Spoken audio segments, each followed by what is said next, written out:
Hola a todos, bienvenidos y bienvenidas a nuestro programa de debate político Tesis y Antítesis con los asambleístas Virgilio Hernández y Luis Fernando Torres. Como cada semana agradecemos su sintonía.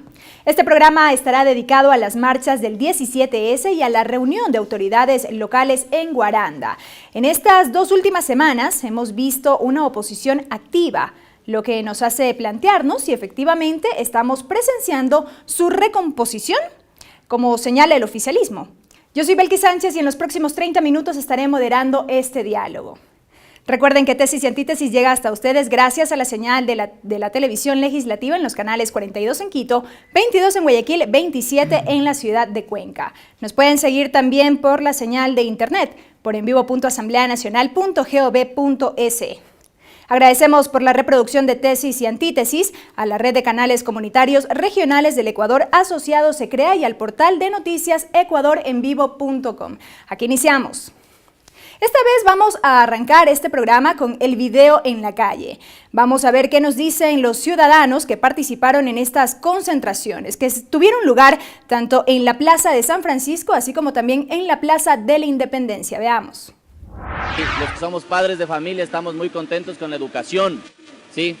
Y también que no se centre en la riqueza solamente en una persona o en los mismos de siempre, ¿sí? Que seamos todos partícipes y que también todos seamos beneficiarios.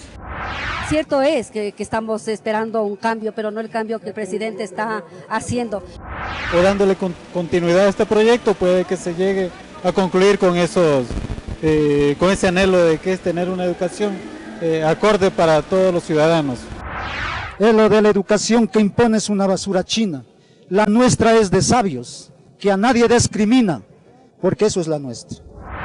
Lo que Correa hace es modernizar un capitalismo, y como capitalismo conlleva muchas diferencias.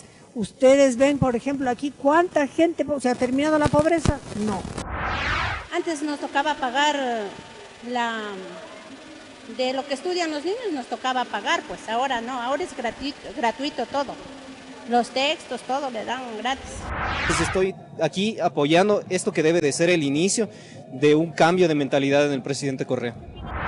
Porque para mi criterio ha sido uno de los mejores presidentes que ha tenido el Ecuador, en todos los aspectos. Nosotros queremos que la libre organización, el libre sindicalismo se mantenga, ya que nosotros unidos no nos vamos a dejar vencer. Entonces por eso es la lucha, porque nosotros como pueblo ya nos estamos dando cuenta y nos estamos cansando de la situación en que estamos viviendo. En un país nunca puede estar todo el mundo de acuerdo. Tiene que haber gente en contra y gente a favor, pero somos más y estamos firmes y sabemos que el proyecto del compañero Rafael Correa se va a dar. Bien, asambleísta Hernández, iniciamos este bloque con usted. ¿Cuál es la evaluación que se hace después de estas marchas? ¿Cuál es su opinión respecto de estas dos? Creo que es importante señalar que lo que ha venido sucediendo estas últimas semanas en el Ecuador es parte de una estrategia común que no solo pasa en el país, sino también en el conjunto de América Latina y de manera particular en donde existen gobiernos progresistas. Una unidad de los diferentes sectores, ahí están sirios y troyanos, desde aquellos que se dicen de izquierda hasta quienes se han señalado como confesos de derecha, buscando un solo objetivo, y ese objetivo es debilitar al gobierno nacional, ese objetivo es buscar generar en una situación de incertidumbre en la sociedad ecuatoriana. Y el eje articulador de todo eso, no podemos olvidar, son los medios de comunicación social.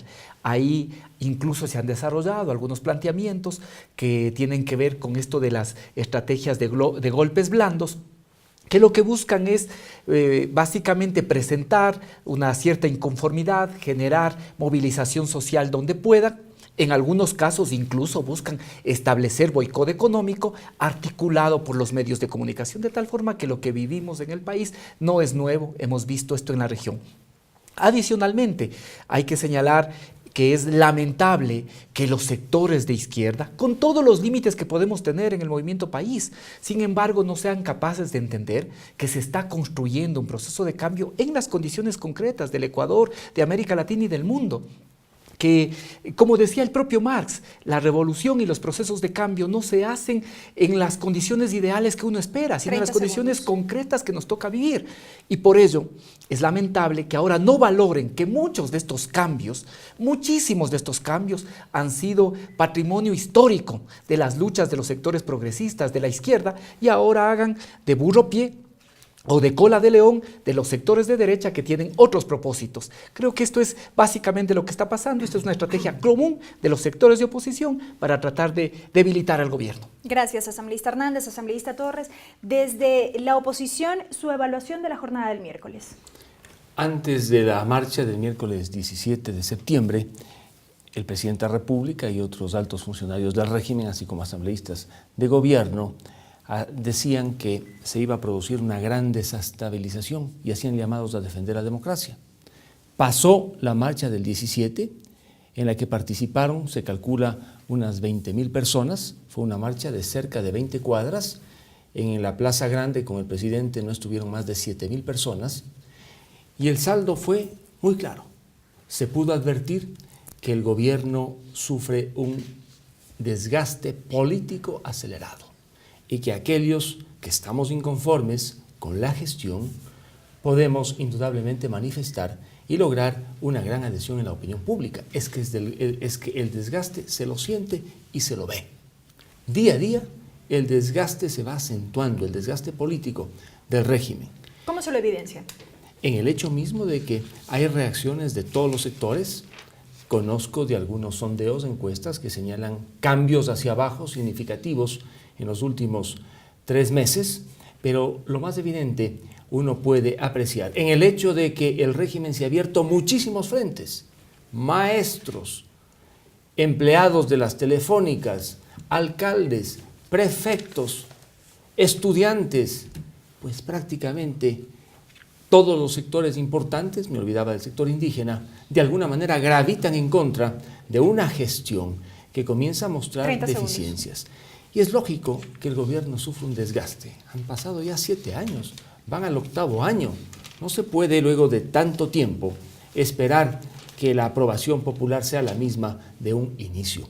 Frente a ese desgaste, las reacciones se multiplican y aquellos que consideramos que la oposición democrática, cívica e institucional es necesaria, debemos, por supuesto, levantar la bandera de la protesta para que haya correctivos. A nadie se le ha ocurrido desestabilizar al régimen.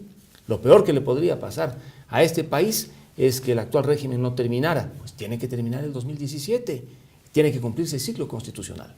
Gracias, asambleísta. Asambleísta Hernández, el asambleísta Torres ha hablado de un desgaste político acelerado en el gobierno. Frente a lo que dice Luis Fernando, hay una publicación del diario El Telégrafo del 18 de septiembre del 2014 que lo que hace es poner o evidenciar un informe generado por una institución británica, World Value Survey, que básicamente lo que dice es que el Ecuador, la valoración de los ecuatorianos, es el segundo país de América Latina gobernado más democráticamente. Eso es lo que dicen instituciones internacionales. Y si a esto sumamos lo que dice Latin Barómetro, que también es una encuesta que se hace en todos los lugares del mundo, lo que vamos a tener como resultado de estos 7 años de gestión es que la percepción de la gente es que hoy hay más democracia. Hace 10 años la gente quería cambios y no le importaba si para esos cambios, si el costo de esos cambios era la democracia. Ahora la gente, y eso dice Latin Barómetro, como también este estudio que dice que cerca entre el 50 y el 59.9% de los ecuatorianos dijo que el gobierno de Rafael Correa es uno de los más democráticos. ¿Sí? Es decir, ahora el 60% de los ecuatorianos, eso nos dicen las cifras de Latin Barómetro y creen que el país es gobernado democráticamente y que en ese gobierno democrático se producen cambios significativos. Y lo que se señaló en estos días en las marchas, creo que es importante reiterar.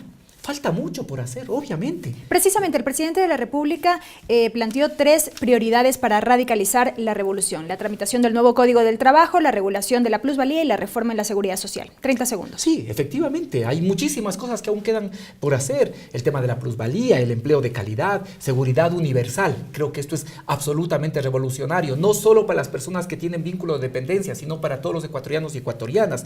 Salarios dignos, sindicatos por rama de trabajo, queda mucho por hacer, pero no dejar no dejar de ver también lo que hemos realizado. Y seguramente con todos estos límites, en estos años hay muchísimas cosas también en el campo laboral que han sido grandes conquistas para los trabajadores y para el pueblo en general. Gracias, asambleísta Torres. Bueno, ¿de qué democracia hablamos? En el Ecuador tenemos indudablemente una democracia, pero con adjetivos, una democracia autoritaria. No es una democracia pluralista, abierta, tolerante. Los datos de estas firmas internacionales pueden ser ciertos, pero habría que definir de qué democracia al menos hablan. Lo que yo sí quisiera saber, Virgilio, es por qué razón el gobierno no quiere someter a consulta popular el tema de la reelección presidencial indefinida y las demás enmiendas. Si son tan democráticos, démosle la cara al pueblo y permitamos que el pueblo se pronuncie. Pero si lo que menos quieren es que el pueblo se pronuncie, lo que quieren es que las enmiendas se tramiten dentro de las 4 paredes de la Asamblea sin intervención popular. En los hechos se prueba que un gobierno es democrático, tolerante y, por supuesto, pluralista. Yo, con mucha preocupación, veo que el Ecuador es una democracia autoritaria, una democracia en la que se ha concentrado el poder, una democracia cuya independencia judicial se ha debilitado muchísimo, una democracia en la que los derechos de los ciudadanos no tienen las suficientes garantías y por ello se dice que la Constitución de Montecristi se ha vaciado de garantismo y ahora es un documento útil para un proyecto autoritario, estatista y dirigista. Indudablemente, volviendo al tema inicial, aquello que ocurrió el 17 de septiembre es la expresión más viva de una ciudadanía que participa sin miedo y que está dispuesta a defender lo suyo. Y un gobierno que tiene que escuchar. Si bien tuvieron música y baile en la Plaza Grande, sí creo que habrán escuchado al menos los llamados de varios importantes sectores a que vivamos una democracia plena, pluralista, tolerante, abierta y dejemos atrás la democracia autoritaria que lamentablemente se ha ido construyendo en el país. Gracias, asambleísta Torres. Amigos, nos vamos a una primera pausa. No se vayan, pero sigan en sintonía de Tesis y Antítesis.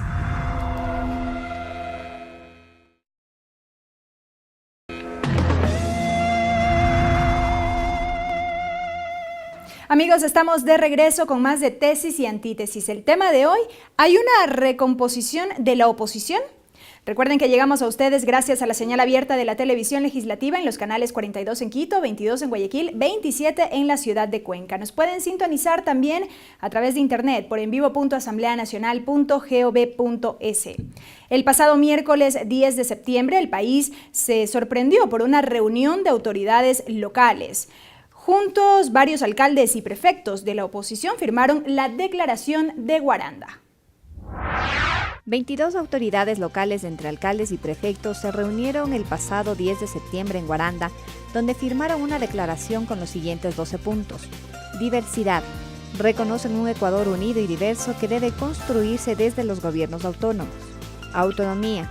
La autonomía de los gobiernos autónomos descentralizados constituye una garantía constitucional que no puede ser vulnerada.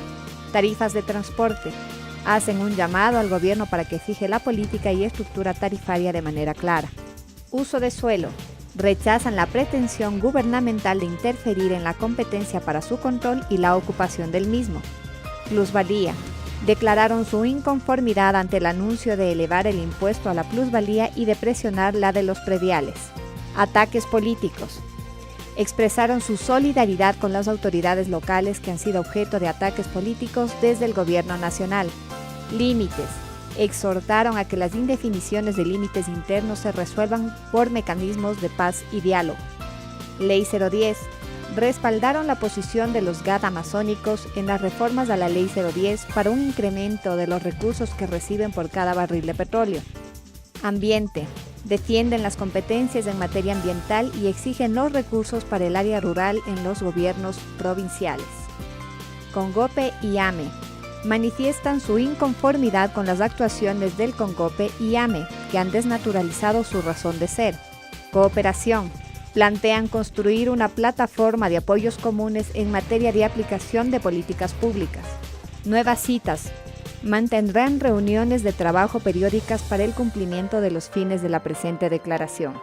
En la reunión participaron los alcaldes de Quito, Mauricio Rodas, Guayaquil, Jaime Nebot, Daule, Pedro Salazar, San Borondón, José Núñez, Machala, Carlos Falqués, el prefecto de Azuay, Paul Carrasco, y el anfitrión de Guaranda, Ramses Torres, entre otros.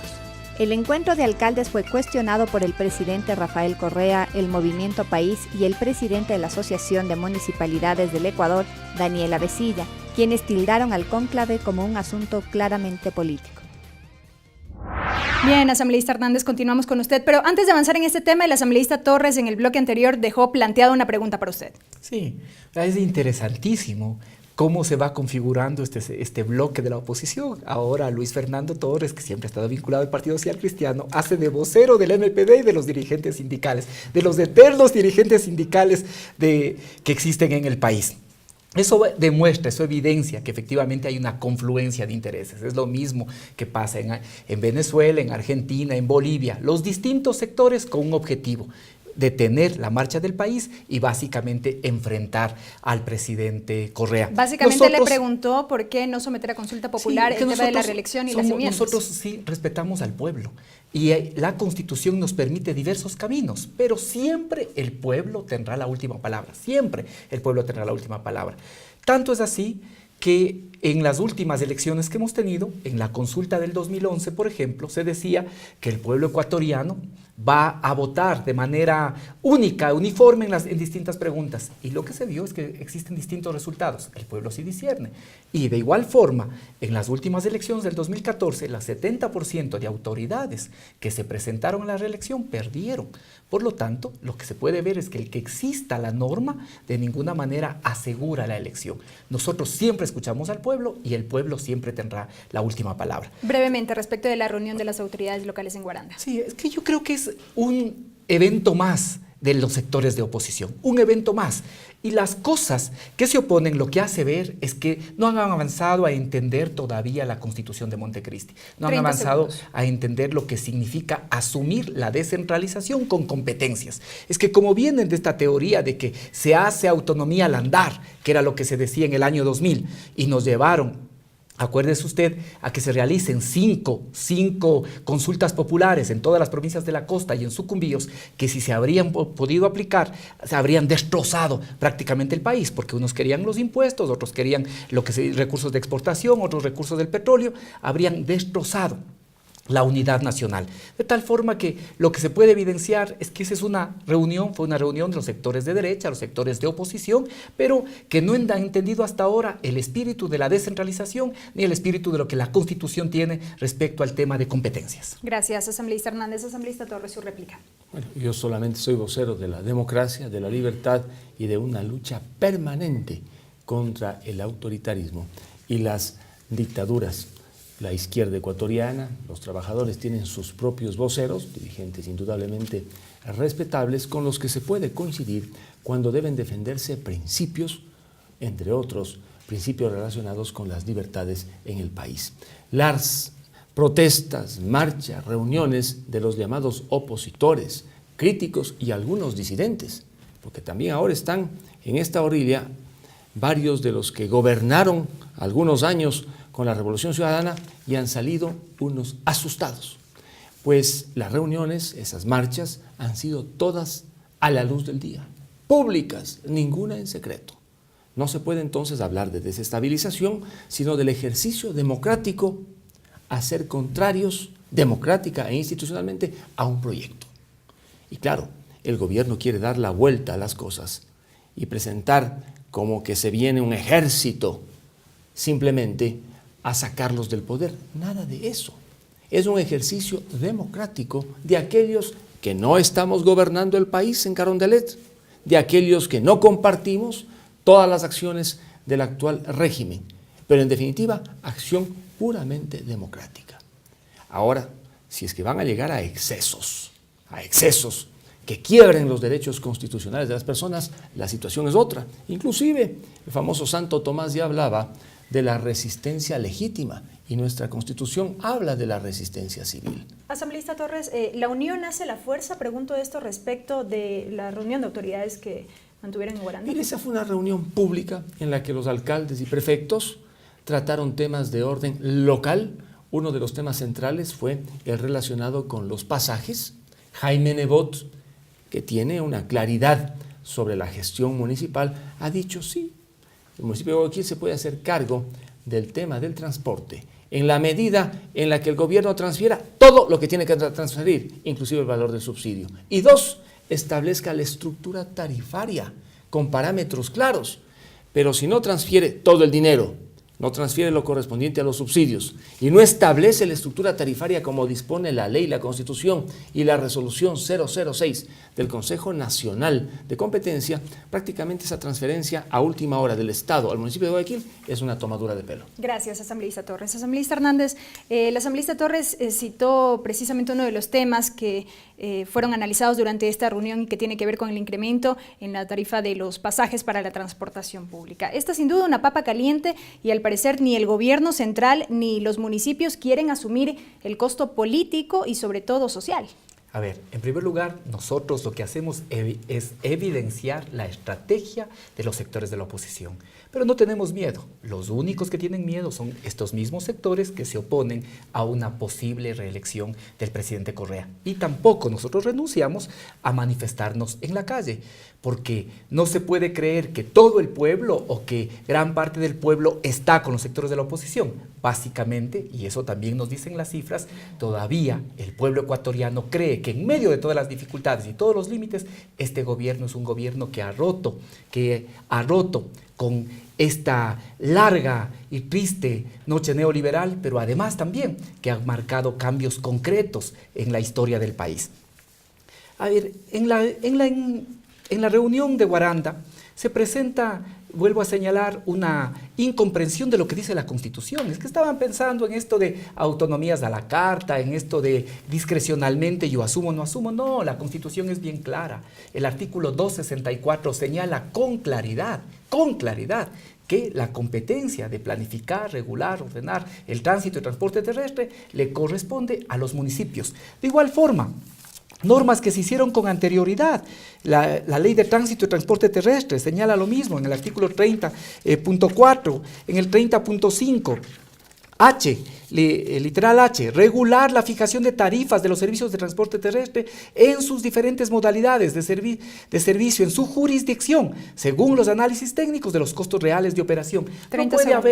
No puede haber un mismo análisis técnico para todo el país. ¿Por qué? Porque las realidades son diferentes. No es lo mismo prestar ese servicio en Quito, Guayaquil, Guaranda, Cuenca, Manta. Son diferentes las condiciones, son diferentes las realidades. Es decir, a los municipios les corresponde definir el tarifario. Esto dice la Constitución, esto dice el COTAD, esto dice la ley de tránsito y además el modelo de constitución que tenemos ahora y que establece un modelo de descentralización hace que todos los niveles de gobierno asuman las mismas competencias. De tal manera que no se puede ser incoherente haber pedido descentralización y cuando le toca asumir la responsabilidad que implica la descentralización decir, uy no, esto yo no cojo. Gracias, asambleísta Hernández. Asambleísta Torres, su réplica. Los alcaldes han expresado que están dispuestos a asumir las competencias, pero siempre y cuando exista la transferencia completa de recursos y el pliego tarifario sea determinado por el gobierno nacional. ¿Pero no le corresponde a los municipios? A los municipios les corresponde tomar medidas sobre la tarifa en función del pliego tarifario que establezca el régimen. Inclusive el régimen tiene que establecer el techo en cuanto a tarifas, para que no se disparen las tarifas en todo el país. ¿Cuántos municipios tiene el Ecuador? Más de 200. Resultaría que podríamos tener 200 tarifas diferentes y algunas de ellas demasiado altas. Las tarifas del transporte han estado congeladas por 10 años. Ha habido un subsidio. Los transportistas tienen razón, por supuesto, de que se ajusten estos temas, pero para ello no se puede eliminar el subsidio y encargar a los municipios que asuman esa responsabilidad con recursos propios que deberían estar destinados a la obra pública a nivel local. En todo caso, después de la reunión de Guaranda también hubo un gran susto en el régimen y comenzó una campaña de desprestigio municipal. En varios medios vinculados al régimen se decía que cerca del 75% de los recursos municipales provienen del gobierno central. En algunos municipios es cierto, pero no en aquellos que tienen ciertos grados de eficiencia, donde la recaudación interna es importante. Me parece que al municipio de Guayaquil le hacían aparecer con una recaudación de 25, 30 millones de dólares, cuando la recaudación es mucho mayor, supera los 100 millones de dólares. Un municipio como el de Guayaquil, que es el único o uno de los pocos en el país que financia el gasto corriente con ingresos propios, no financia con las transferencias del gobierno central. Debería acabar entonces, hasta cierto punto, una guerra sucia en cuanto al sueldo que ganan los alcaldes, a las competencias municipales, y habría que emprender un trabajo conjunto, por Dios, conjunto y coordinado. Y este es un llamado que yo hago al régimen y a la mayoría legislativa a la que representa Virgilio en la Asamblea.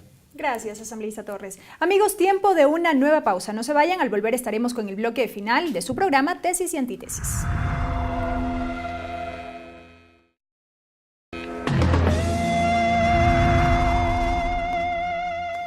Amigos, estamos de regreso con más de Tesis y Antítesis. El tema de hoy, ¿hay una recomposición de la oposición? Seguimos con usted, asambleísta Hernández, ya sus reflexiones finales. ¿Existe apertura por parte del gobierno para un diálogo? Mire, nosotros estamos siempre abiertos a poder recoger todos aquellos planteamientos que sean razonables, todos aquellos planteamientos que se hagan en función del país, de los grandes intereses del país y de las grandes mayorías. Pero de ninguna manera, esto sí, en esto soy categórico, de ninguna manera aceptamos que se mantengan prebendas o privilegios. En este mismo tema que hemos estado discutiendo en estos días, nosotros señalamos, hemos dicho todos los temas que ahora tenemos. Aún tenemos mucho que hacer como país para tener seguridad universal para todos, independientemente de que tenga o no relación de dependencia. Aquellas personas que trabajan informalmente tienen derecho a la seguridad universal y nosotros queremos avanzar hacia eso. Queremos avanzar hacia sindicatos por ramas, que lejos de debilitar a los sindicatos, más bien lo que va a hacer es poder replantear. Ahora, en muchos establecimientos privados no hay posibilidad de tener sindicatos. ¿Por qué? Porque precisamente no se permiten, no cumplen con los requisitos ni las condiciones. Si es que es por rama, eso va a permitir que todos los trabajadores de esa rama tengan un sindicato y por lo tanto busquen nivelar las mismas condiciones salariales, las mismas condiciones laborales. Esto es beneficioso. Y yo creo que es indudable todo lo que hemos realizado. El derecho a la seguridad social, que incluso se llegó a penalizar a quienes lo afilian. El término de la tercerización y la intermediación laboral, que era una verdadera explotación a los trabajadores. Antes del 2007 el salario mínimo vital era $150, ahora es 340 y seguimos peleando por el salario de la dignidad. Las empleadas domésticas ganaban $80. Se aportaba, y esto era criminal con la jubilación, no se aportaba sobre el salario real. Hay muchos pasos, indudablemente quedan muchísimas más cosas más por hacer.